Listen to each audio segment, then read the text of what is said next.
একবার নবাব আলীবর্দী খাঁ রাজা কৃষ্ণচন্দ্রকে বলেন যে অনেক পরিমাণে তাকে টাকা দিতে, আর যদি সে না দিতে পারে তাহলে রাজা কৃষ্ণচন্দ্র ও তার ছেলেকে জেলে বন্দি করা হবে। তো রাজা কৃষ্ণচন্দ্র সেই পরিমাণ টাকা তাকে দিতে পারেনি নবাবকে।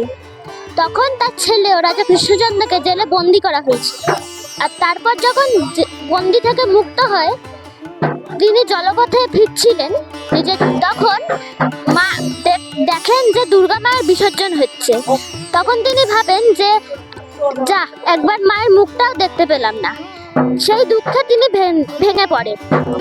তখন সেই রাত্রেই রাজা কৃষ্ণচন্দ্রকে মা জগদ্ধাত্রী স্বপ্নাদেশ দিয়ে বলেন যে তার পূজা কৃষ্ণনগরে শুরু করতে।